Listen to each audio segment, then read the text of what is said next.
Welcome to Chapter 6 of The Conquered, a Guyver Future AU fanfiction. Thank you for listening. Let's begin.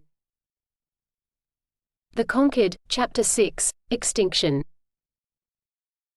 The second betrayal was the deciding factor in the fight to keep the Advents from the Earth. And in the aftermath of it, even though the Advents would never formally know of the decision, it was made that we had lost. Or if we hadn't have lost just then, we were going to. We were on that path and there was nothing we could do to get off it. Hey, I bet you thought I'd say we'd decided to fight to the death. That decision, at least for me, wasn't even one that I needed to think about.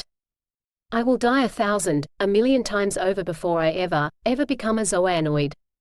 That part of my human heritage is something I reject utterly. Reality sucks sometimes, and this time was one of them. Guyver units, zoanoids, zoolords, Cronus, Alkenfell, X-Day, Agito, God's ascension and years of rebellion followed by desperate months of resistance. They'd all driven reality down my throat. When you look at my life like that, it seems as if I haven't had a moment of peace. It's been one long war, but there have been moments of peace, or tenderness interspersed with it. I'm not telling this history to be maudlin, but there are times when it seems that the past will overtake me. But the second betrayal and the events after it are still one of the darkest times in my life, in the life of Earth. You wouldn't think that anything could top the slaughter that had heralded the Advent's arrival, but while this didn't involve killing, the admission of defeat, the utter sense of hopelessness we felt was worse than dying. It was the right decision to make, but it was the hardest thing we had ever done as either rebellion or resistance. Decisions are made quickly sometimes, and this is one of those. It was made during the meeting that was called in the aftermath of the second betrayal. I'm sure historians will look back on this decision and wonder how it ever came to be. Even with the Resistance's pragmatic view on reality, it was something that was a step beyond logic. Beyond what we had even known. Keep in mind that the generation that was fighting now had seen genetic engineering develop overnight from infancy, the exchanging of one viral gene with another, to complete human reconstruction, had seen the rulers of Earth change forcibly 4 times if you include the Advents, and had seen space develop from something we yearned for into a place that harbored the most bitter enemies, and had changed life into the most basic struggle of survival of the fittest. These are not little changes for the human psyche to come to terms with. They are events, developments that had formally occurred over generations, with each successive generation accepting as normal what their parents only considered fantasy. But all that change, this time, had been forced onto one generation. The plan that came forth now was that fantasy, was that step into science fiction that before I knew about Cronus, before I knew about anything, when I was just a normal high school student, is something I would never even have considered. It was something my brother wouldn't even have conceived of, but it was the plan that came forward now, at the time when we desperate. Looking at it one way, the plan is a tribute to humanity's ability to adjust, evolve, change and accept. Natsuki, Hayomi and Samuel are the ones who suggested it, and even now I am in awe of their ability to even conceive it. There were of course a few practical additions made, but on the whole, it is their plan, their foresight that saved us. And it all came from that one meeting. The room was packed. Although it still couldn't be called a room. The light was still provided by simple bulbs hung from the rock above, and the cables still looped around stalagmites, and the electricity still provided by well-insulated generators. While it couldn't be called a room, and while it was roughly finished, it was safe, and that was the most important thing for the moment. Mizuki leaned back in her chair. She was one of the few who ranked a chair, but then with all the survivors gathered, there were a lot of people around to hear the news. The other rebel leaders were similarly seated, as were the former emperor and empress and the zoolord Mirabilis. The only person who was missing was Kiara, but she and her troops were on a long-distance sortie and there had been no way to get them back in time. It was hot, but no one was complaining. Being hot was the least of their problems. For the moment everyone was talking quietly amongst themselves as they waited for the last few people to arrive. Finally Aptum and Sho walked in together, nodding at Tetsuro to indicate that their perimeter checks were complete. As Tetsuro rose, clearing his throat to bring quiet so that the meeting could begin, Aptum took the final chair while Sho wove his way through the gathered people to stand behind Mizuki, placing one hand lightly on her shoulder. The gesture earned a couple of soft smiles from people throughout the room, but no comment was made. Tetsuro looked around before he began. He didn't meet the eyes of many people in the room, but everyone knew how important this meeting was. By general acclamation, Tetsuro would run the meeting. While he was a rebel, both Cronus and Agito agreed that he was fair. Besides which, the only other person not closely associated with any group was Fukamachi, but he really didn't know everyone well enough to chair the Resistance's meetings. I'm sure you have all heard the news about Cronus Zolords, but I will recap. There is nothing worse than rumor and innuendo clouding the issues. To put it briefly, 2 days ago, while on their way to aid Meramu settlement, both Guyvers were ambushed by 5 Zolords. The leader of this force was Zektol, who we believe has been further enhanced by the advents. The other 4 were formerly the Cronus Zolords Kalian, Bunhyan, Amniculus and Degalenos. Tetsuro paused, allowing the information to sink in. It had been decided in an earlier, more senior meeting that the remover wouldn't be mentioned now. While it was something that concerned them, all Sho and Agito had had the overriding vote. With a slight smile, Tetsuro continued. As you can see, both Guyvers escaped unscathed and the Zolord Degalenos was killed. A small cheer echoed through the room, but everyone quickly sobered. While the death of any enemy was something to be celebrated, the fact that they were here meant that there was something else going on. It is a miscalculation that I am sure the Advents are even now regretting, but it still leaves 5 Cronus Zolords who are now under their sway, and I am sure that everyone here knows how dangerous a situation that is. There were nods all round, and a couple of people looked with a new sense of trepidation at Mirabilis. Tetsuro didn't fail to notice the nervous glances, and with a slightly apologetic tone he indicated towards Imakaram. We do not believe that they went willingly, but to explain further, I would invite Zolord Mirabilis to take the stand. Imakaram nodded at Tetsuro as he stood and looked around. There was a slight smile gracing his handsome features, but when he began to speak his voice was suitably grave. For this meeting he had removed his sunglasses and the black wrap frame sat on the table before him. As Sagawa has indicated, my former colleagues did not go willingly to the Advents, however they had no choice. He looked around again. The tension in the room had not lessened, and it was with a slightly mocking smile that he continued. I will explain, and in that explanation is the reason I am still here. Lord Alkenfell was the first Zolord created by the Advents. He was created to lead the whole of humanity.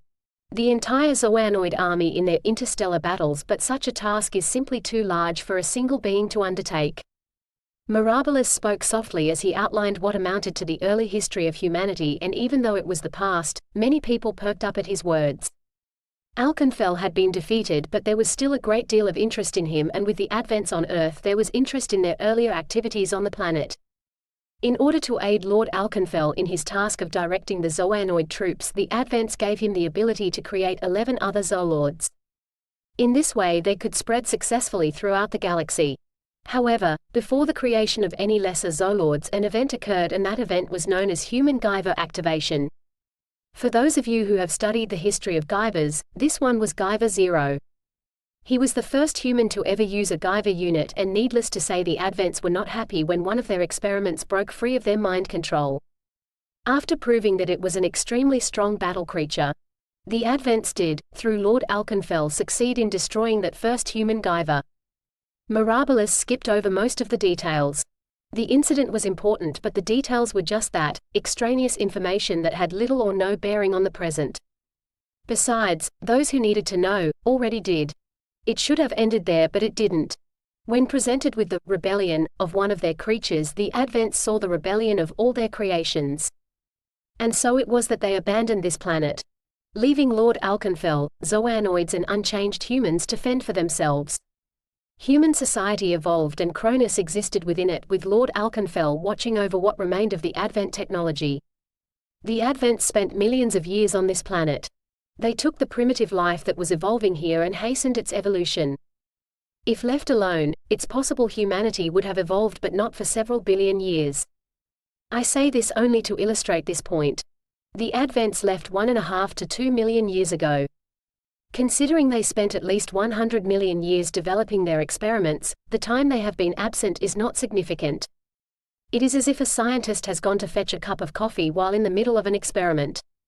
There was a murmur throughout the room.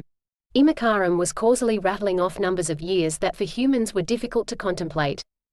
Oh, you could see history, could understand that in geological time, and in the time of the universe, 1 million years was less than the blink of an eye, but as for accepting As for seeing that something could endure for that long, it was exceedingly difficult.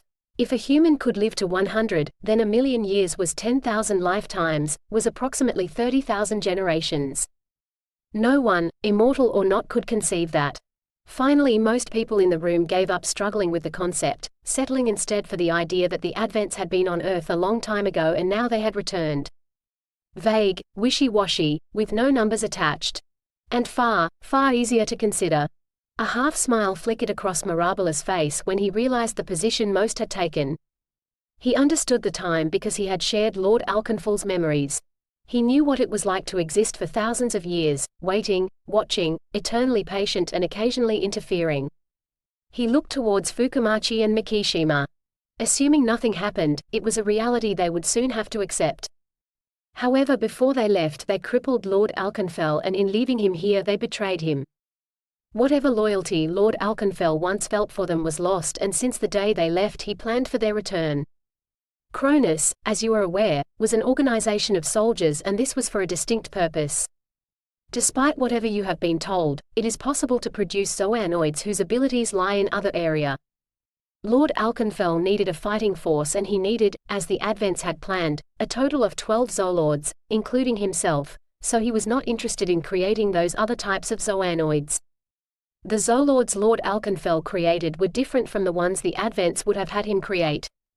12 zoolords spaced throughout the world, 12 crystals implanted within their bodies, 12 resonances mingling with each other to create a barrier. You have to understand that the number 12 was vitally important. 12 crystals, 12 resonances. That is what was meant to be. Lord Alconfal was going to fight. The very fact that there were 12 would create a barrier against the genetic and mental capabilities of the Advents and keep Cronus zoanoids free within their own minds. There was a murmur throughout the room. Cronus had been planning for this? Alconfal had been going to fight? The news was nothing that had been expected, although Sho, Agito, Shizu, Tetsuro and Mizuki remained quiet. Having battled Cronus from the beginning, it was something that had been alluded to but never openly stated. X-Day had always been only their first goal, their first step to prepare the world for the fight against humanity's creators. Before accusations and questions could be directed to Mikishima about whether he knew of their intentions, if he had known of the Advent's return and how he had planned to fight, even though the answers were obvious by his presence in the room, Mirabilis continued. Unfortunately, in the battle against Cronus, 4 zoolords and Lord Alconfal lost their lives, and the remaining 7, including myself, are incapable of producing an effective barrier. Then how are you? Incapable. Quiet please. Tetsuro stood, calling for calm and silence in the room so that Imakaram could continue. He could feel that there was still a little more he had to say. Slowly the room fell silent and all eyes turned expectantly to Mirabilis. He smiled again, and this time the mocking in his eyes was directed outward. Thank you, he said softly. While incapable of producing a full barrier, we were capable of producing a partial barrier, which I believe lasted until a week or so ago. As a result, 6 zoolords are now bound to Cronus and 1 has since been destroyed. He smirked this time as he looked around the room. He could feel the emotions that were filtering through the room and the growing belief that a traitor was sitting before them, just waiting for the opportunity to slaughter them all. I am still here, he began again, and if anything the gaze of the room focused even more intensely on him at his words. Because I am not the 12th zoolord. I am the 13th. While the room had been hanging on his every word an instant ago, now it was positively breathless and not a single sound could be heard as everyone waited for the zoolord to continue. In fact, the only people who weren't shell-shocked were those who had started the battle against Cronus. It seemed Murakami Mirabilis had never made his past public, so only those who had lived through it knew, until now. Some of you know about Raikkonen Gyro. He was the 12th zoolord, but he was destroyed before X-Day. Most people shifted their gaze to the 2 Guyvers, but both Sho and Mikishima looked back blandly as if saying, come on. The destruction of a zoolord creates a lot of damage. We would have made sure it was public before X-Day. Mirabilis sensed the question. Humans were so easy to read. Lord Alconfal destroyed him for insubordination. The smarter people nodded at his words. Alconfal destroyed Gyro and then created Mirabilis to take his place, but a few people were still watching the Guyvers and could see in Sho a sadness when he looked at Mirabilis, and they could tell that there was more here than the zoolord had told. It happened at Mount Minakami, and for those of you who know what happened, you probably know why, but you do not know how close it was. He paused, meeting the eyes of Mizuki, Sho, Mikishima, Tetsuro, and risking a glance at Aptum before he continued, staring at the now blank briefing board. You know what happened, but if Gyro had had less pride and had bowed down to Lord Alkenfell, surrendering the artifact, he would have been forgiven and accepted back into the fold. Lord Alkenfell absolutely had to have 12 Zolords to create that barrier. Sho shook his head. It wouldn't have happened, he said softly. Never. Gyro would never swallow his pride. The instant Alkenfell appeared spelled more than just Gyro's doom, Murakami. Beside him, Mikishima slowly nodded his agreement. Gyro wouldn't have known how to back down, Mirabilis, he added in his deep voice, partially to give his agreement to Guyver I's assessment but also to cover Sho's unfortunate use of names. The Zolord looked curiously as Fukamachi but said nothing. He knew that had been his name when he had been a far different person, and he knew that name was what Fukamachi had known him as, but it had been a very long time since someone had called him that. Even the Sagawas called him Imakaram Mirabilis, although their tones were sad when they spoke to him. Sho turned to Mikishima, ignoring the attention he was drawing to himself. No, Agito. I'm not going to call him that. His name is Murakami Masaki, and that is how I will always know him. Before Agito could respond, Mirabilis replied. You know, of course, Fukamachi, that Murakami is dead? Sho rubbed his abdomen, feeling the scars he had not yet allowed his unit to heal. For those who knew of his wounds, the gesture was not an empty one. Not to me, you're not. Not to me, he said with quiet force. The Zolord examined Fukamachi for an instant, as if trying to stare into his soul. After a moment he shrugged. It's your choice, but I am now and have been since Gyro's destruction, Imakaram Mirabilis. Sho didn't respond but simply looked at him quietly. Mizuki raised one hand tentatively, placing it over Sho's on her shoulder. Mirabilis was silent for a few moments before he began again. As I have said, I am the 13th Zolord, and unlike all the others, I was permanently linked to Lord Alkenfell. I felt his pain when Mikishima killed the other Zolords, and I felt his pain when he was destroyed. I felt everything, and it is because of that I am still myself. I am still Imakaram Mirabilis, not some mindless slave now awaiting the Advent's orders. I have a piece of Lord Alkenfell within me. The others do too. Their Zolord crystals came from Lord Alkenfell, but he completely detached them from his body.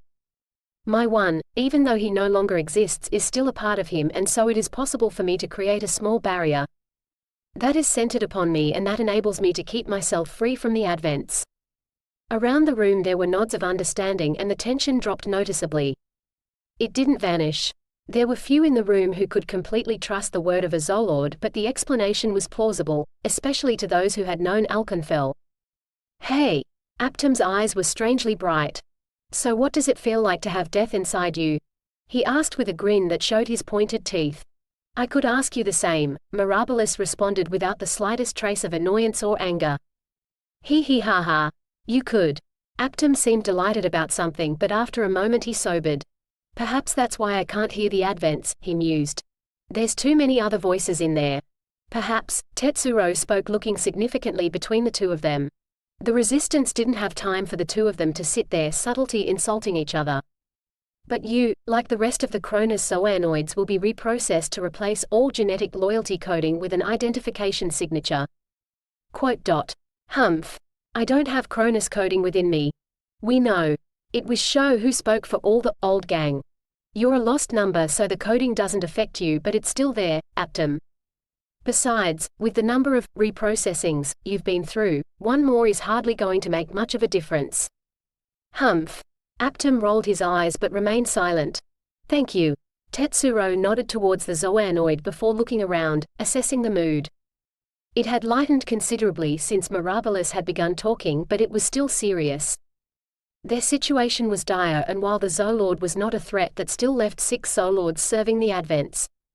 The problem isn't really those Zolords who were formerly Cronus, but rather Zektol and the Advents. From around the room there was a general questioning rumble, but from the leaders there was slow understanding nods.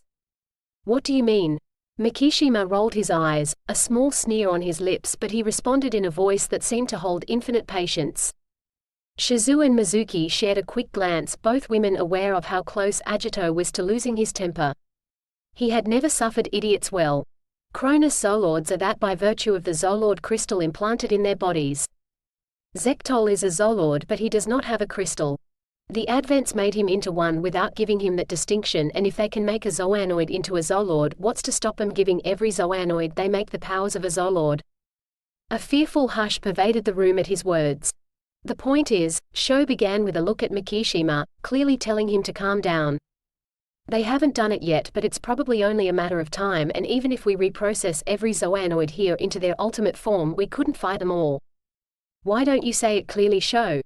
Natsuki questioned. We're losing. Even if it's not at this moment, we are losing. We keep losing those places that we consider safe, so it's only a matter of time. That, Natsuki, is the core of the problem. Tetsuro spoke again in a sombre tone, and his words were met with a ghostly silence. So, it was Hayomi. We need to gain more places that are safe, places that are beyond the Advents. Beyond. I'm not sure I'm willing to take that step just yet. Hayomi grinned at Samuel's jibe. The man knew the plan, but his words served to ease the tension in the room. Beyond, the Zoanoid confirmed, as well you know, Samuel, does not have to be that world. As long as it's outside the Advent's range, then it will be safe. Stop playing, you two, Natsuki snapped. This is serious. She paused, looking around the room before continuing. The point is, she began again, looking mainly at the old crowd. We've got a plan, but while we have the plan, we don't have the materials to make it work. What's its use then? The scorn was evident in the voice, but the speaker did not come forth. Natsuki, Hayomi and Samuel all nodded, but it was Samuel who responded to the comment. That's a fair question. We don't have the materials, but they are not impossible to get. The speculation that met his words was silenced by Tetsuro, quiet. His eyes flashed dangerously. Thank you, he said into the sudden respectful air. Why don't you lay out your plan completely and then we can see what to do clearly? After all, this is meant to be an information and planning meeting. Please, Samuel, Natsuki, Hayomi, continue. Natsuki looked with slight amazement at Tetsuro, but after a moment she flashed him a brilliant smile and began to outline the plan. As has been stated, the main problem we are having is that we keep losing those places that are safe. But if we can secure a place beyond the Advents, then we will have solved our major problem. However, as the losses of the past month have shown us, there is no safe place on Earth. Hayomi took up the narrative. So our proposal is to find a safe place that isn't on Earth. Meramu planet, actually, Samuel broke in.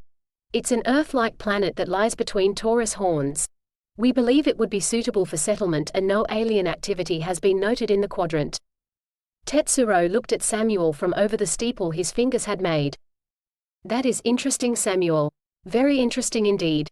Samuel looked for a moment dumbfounded before he grinned in understanding. Ops. Agito held his head in his hands. You were chosen because you were open, Samuel, but I didn't think you were that open, he growled. Hey! Tetsuro couldn't contain the small laugh, but before things could deteriorate he continued. It would have come out eventually, Agito, Samuel. It was only meant to come out with a final strike.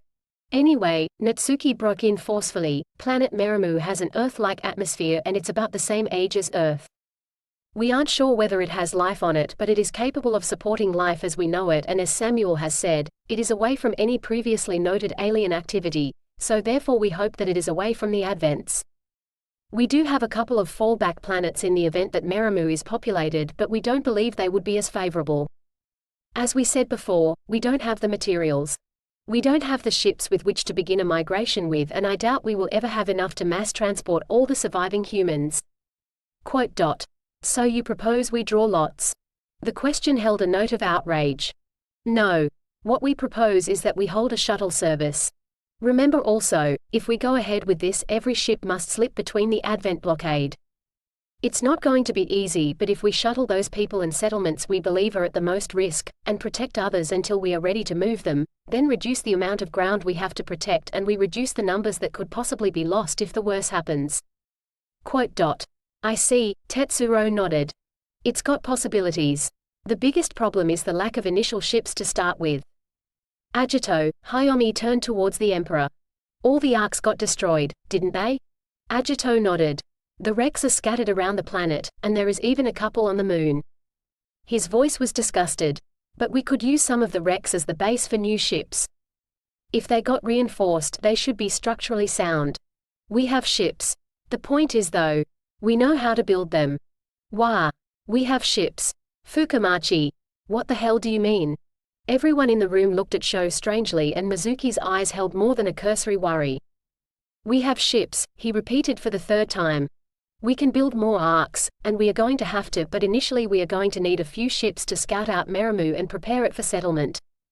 The last thing you want is to arrive at Meramu with settlers to find that it is not suitable and then have to move on. Quote. Mikishima closed his eyes with an expression of long-suffering patience. It was something that didn't particularly suit him. Fukumachi, you mentioned ships. Before we go anywhere, we need to know about those ships you mentioned earlier. Sho turned towards Agito with a puzzled expression. You mean you can't sense them? The Advent ships. I can sense them, they are in space above us. They are grounded taking on zoanoids. Not those ones. There was one in Arizona, and one in Mount Minakami. They are the ships that got left behind. There are two others. There is one in Australia, I think it's under that big rock they used to advertise. Ayers Rock, Sho, Uluru, Mizuki informed him with a soft smile. That's the one. And there is one, I think it's in Siberia. I'm not too good with geography in that region. I can find it when I get closer. How do you know about them? What do you mean?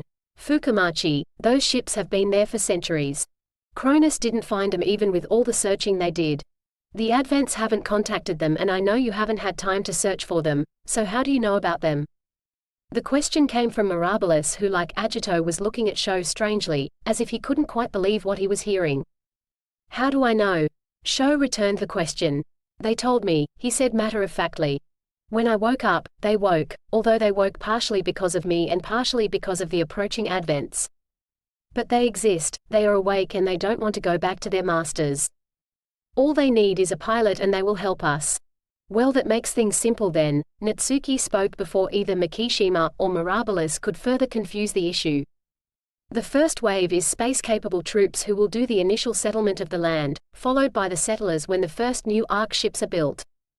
Why space-capable troops? Just in case the ships are attacked by the Advents. Although we will be using Advent ships, there is a possibility that they will discover them, and we already know that in ship-to-ship combat we lose, but with ship-to-ship combat, aided by zoanoids, we may have a chance. That still doesn't solve all our problems. Agito seemed to have recovered from his fit of PK. It's still only a short-term approach, that is of course, unless you want to abandon the Earth forever. A rather flabbergasted silence met his words. This was obviously an implication that hadn't dawned on many yet. I for one don't. I have too much invested in this planet to just give it up. So, not only do we need to resettle somewhere, but we will need allies who will help us fight against the Advents. He paused for a moment, reflecting. It shouldn't be that hard to find allies. There are lots of aliens out there and they can't all be Advents. Besides which, the Advents have at least one enemy, which is why they have returned. We could always offer our services to them. After all, they have just been hit with zoanoids and we know how to fight them. Hayomi nodded. And it would give us an opportunity to show them that humans aren't just the Advent slaves. I think we are getting a bit far afield here. Tetsuro once again took control of the meeting. First, we have to decide if we are going to follow the plan or not. So does anyone else have an alternative or an idea that they would like to put forward? The few low whispers filled the room, but no one spoke up. Do we need to vote, or do we accept this as the way we are to move forward? There was a general murmur of assent throughout the cave, but even though everything seemed fine, Tetsuro was a stickler for formality, and after he had looked around, he leant forward, resting his chin in his hands. Are there any objections? It was an important question. In an organization that ran mostly on trust, with leaders chosen because their people trusted them, any objection, no matter how small, had to be voiced and dealt with before it festered into betrayal. There was a low murmur, but no objections were raised. When it became clear that no one was going to speak, Agito began. We will build more ships then, but for the beginning I would suggest that the Advent ships that Fukumachi has mentioned leave first. To begin initial colonization of planet Meramu, or in the event that Meramu is unsuitable, move to one of the backup planets and pass the message back to Earth. When the initial colonization is complete, those ships will leave Meramu to search for allies. Only warriors should be on that mission to fight in the event that allies can't be found and the Advents attack. Also, once that mission is underway, those employed should not return to Meramu until they have found allies or in an extreme emergency to avoid bringing notice to the planet. Once allies have been secured, and if the new citizens of planet Meramu indicate they are willing, the retaking of Earth could be accomplished, or further attacks on the Advents launched. It's a good plan, but some of us need to stay here to organize those who are left, and to keep the shuttle schedule, Natsuki said in a considering voice. No, Maxwell objected. Only one of us should stay. That way, if the worst happens on Earth, the Advents won't have captured many who know the truth. Quote. There were slow understanding nods from around the room, and after a few moments people began looking at each other as they realized their path had been decided upon. In the end, the meeting didn't conclude for quite some time. There were endless details to be worked out, but eventually everything was decided. Because Kiara wasn't there, not everything could be decided, but as much as possible was determined. Maxwell would be the only leader to stay behind, but he said quite clearly and emphatically that if he was ever captured, then they should show him no mercy. Indeed, the mercy would be from the act of killing him. Natsuki, Samuel and Hayomi would travel to planet Meramu, and once there they would begin the settlement process. Myself, Sho, Agito and his wife Shizu, my brother, Aptum and Mirabilis, as those most experienced in fighting, and as those who represented the widest selection of what was left of humanity, would seek out allies to help in the fight against the Advents. Kiara would have her choice of options, though it was hoped that she too would remain on Earth. While it was agreed that it was the safest course of action was to have most of the leaders leave Earth, it did leave Maxwell with a terrible responsibility to be born alone. It was something that he could handle, but it was still a lot to be handled alone. We did not know it then, but Kiara's choice had already been made, and her choice was the third betrayal. It wasn't revealed until the ships were ready to leave Earth, and that delay is what saved everyone. End chapter 6. The Conquered. Thank you for listening. Join me again to listen to the next chapter.